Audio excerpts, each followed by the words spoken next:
So here's my 6/8 week post-op appointment update, I guess. So a couple weeks ago I had my appointment and I really didn't want to post because I wanted to know exactly what our plan is.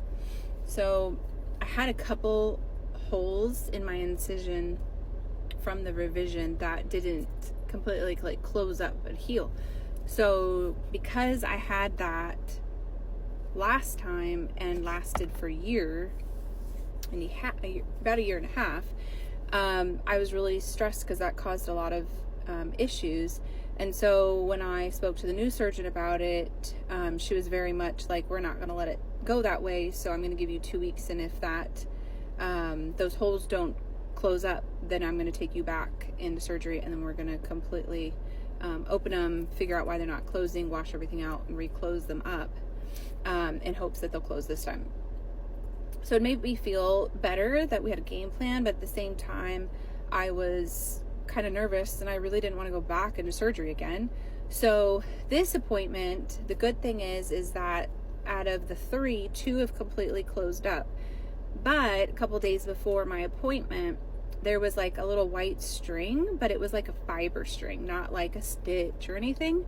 And when I went to go kind of pull on it, some gunk came out with it, and I was like, that's kind of weird. And so I proceeded to kind of push on it, and a big piece of gunk came out. And then behind that was another piece of like fiber like looking stuff. And so I pulled on that, and then there was like a clear thing that came behind that, and lo and behold, I pushed and a whole stitch popped out.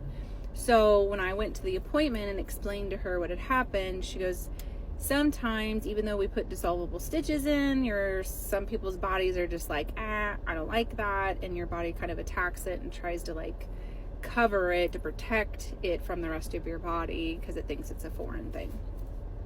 So we're going to give it another 2 weeks, and if that hole doesn't close, then we will go in, at least on that one only, and open it up, I guess, clean it out, re-stitch it up, fingers crossed.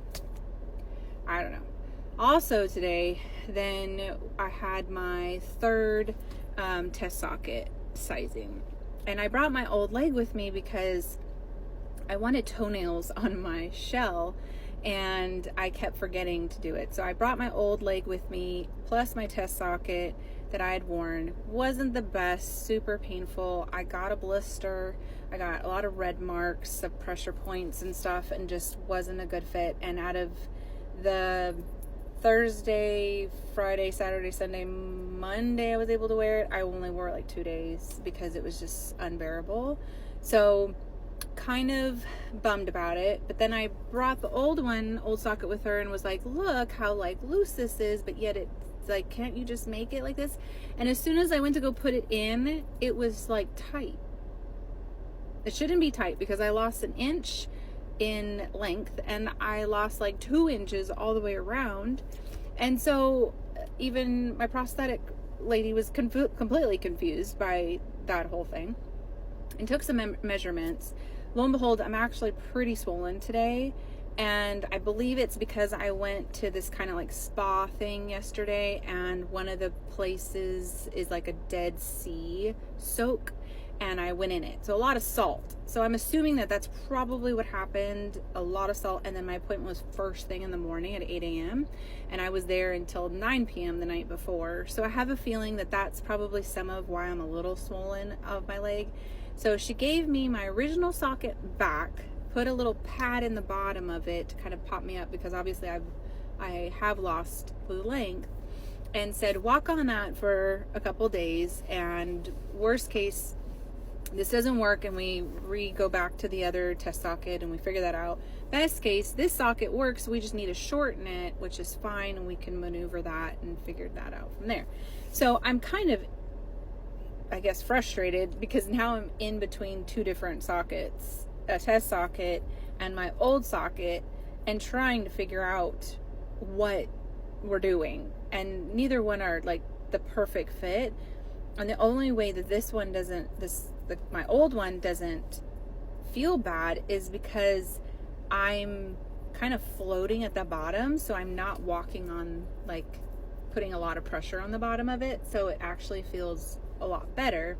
But because they've maneuvered my skin, I'm a lot more shin bone, and I hadn't had that feeling before. And so now that I have that, there's a lot of probably desensitizing that needs to happen. So very frustrating when I'm a person that's very much on the go. I don't have a lot of time to sit around, and I like to just go through it, and my pain tolerance is a little higher, so I tend to go, oh, that's about a 1 to 2 pain. Okay, I'll just keep going on, and then I go, oh crap, I'm at a 5. I'll just wait. I'll sit for a second, and then I'll get back up, and I start doing stuff, and then I get distracted, and then I don't realize that pain is now a 6 or 7. Oh crap, I take it off that night and I have a blister or something's happening and I just push myself too hard. So I really needed to do a little better about that. I got a lecture from my prosthetist today, obviously, about it. And my wear schedule being 4 hours a day and adding 1 hour per day is like, no, I need to put it on in the morning and I take it off at 12 hours later. Like, I don't have time to take it off and only have it on for 4 hours, which obviously is going to just keep pushing me back and back.